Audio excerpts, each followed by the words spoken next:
Channel کو subscribe کریں اور ساتھ میں گھنٹی کے نشان کو پریس کریں۔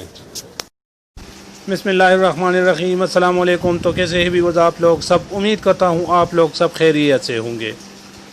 آپ لوگ احساس کے جتنے بھی پروگرام ہیں اس کی تازہ ترین اپڈیٹ اور معلومات اکثر میرے چینل پر دیکھتے رہتے ہو، جس میں احساس کفالت، احساس ایمرجنسی کیش، احساس آمدن اور احساس اسکالرشپ وغیرہ کے بارے میں جتنے بھی معلومات ہیں آپ لوگ اکثر میرے چینل پر دیکھتے رہتے ہو۔ لیکن آج جناب ڈاکٹر ثانیہ نشتر صاحبہ نے احساس کے ایک اور پروگرام کا اجرا کر دیا جو میں آپ لوگوں کے ساتھ شیئر کرنے جا رہا ہوں، اور وہ ہے احساس نشو و نما۔ تو آئیے اس کی تفصیل دیکھتے ہیں کہ احساس نشو و نما کیا ہے اور اس میں ہم لوگ کیسے شامل ہو سکتے ہیں۔ تو آپ لوگ دیکھ رہے ہو کہ میں جناب ڈاکٹر ثانیہ نشتر صاحبہ کے آفیشیل ویب سائٹ پر موجود ہوں۔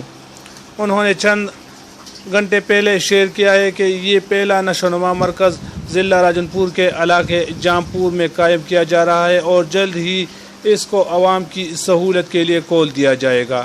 نشو و نما مرکز کے قیام کے لیے تیاریاں زور و شور سے جاری ہے۔ نشو و نما مراکز پر احساس پروگرام کے تحت بہت سی متعلقہ سہولیات فراہم کی جائیں گی۔ وزیر اعظم رواں احساس نشو و نما پروگرام کا اجرا کریں گے۔ ماں اور بچوں کی سٹنٹنگ سے حفاظت کے حوالے سے اس پروگرام کے تحت ابتدائی مرحلے میں ملک کے 9 اضلاع میں 31 نشو و نما مراکز قائم کیے جائیں گے۔ اضلاع کی فہرست آپ لوگ درج ذیل پکچر میں دیکھ سکتے ہو۔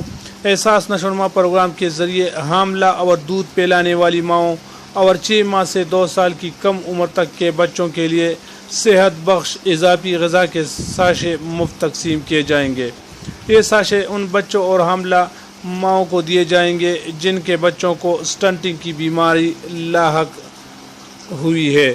یہ آپ لوگ دیکھ رہے ہو، اس قسم کے ساشے آپ لوگوں کو ملیں گے۔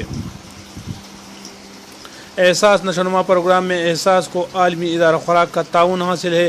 اس ضمن میں فروری 2020 میں احساس اور عالمی ادارہ خوراک کے مابین مفاہمتی یادداشت پر دستخط ہوئے۔ عالمی ادارہ خوراک کو ایسے پروگراموں میں خاصی مہارت حاصل ہے۔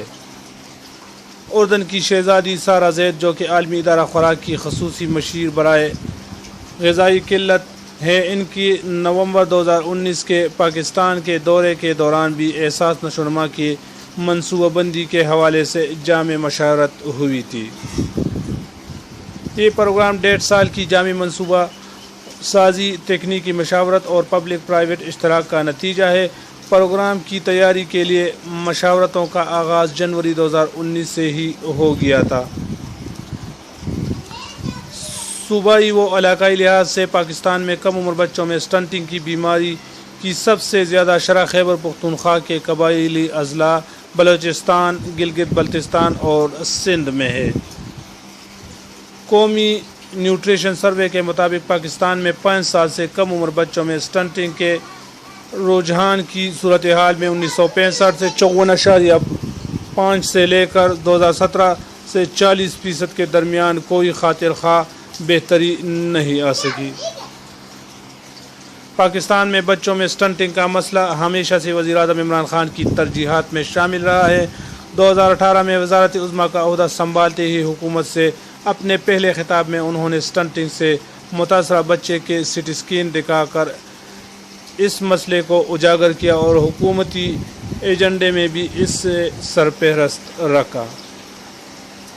نومولود بچے کی زندگی کے ابتدائی 1000 دن انتہائی نازک ہوتے ہیں اور اگر سٹنٹنگ کا علاج نہ کیا جائے تو پھر اس کے میعاد گزرنے کے بعد سٹنٹنگ مستقل روگ بن جاتا ہے، جس کی وجہ سے متاثرہ بچے کی جسمانی و ذہنی نشو و نما نارمل طریقے سے نہیں ہو پاتی۔ تو امید ہے یہ چھوٹی سی ویڈیو آپ لوگوں کو پسند آئی ہوگی۔ اگر ویڈیو آپ لوگوں کو پسند آئی ہو تو ویڈیو کو لائک اور چینل کو لازمی سبسکرائب کریں۔ دعاؤں میں یاد رکھنا، میں ہوں سعید یوسف خیل اور آپ دیکھ رہے ہیں کوہ دامان نیوز۔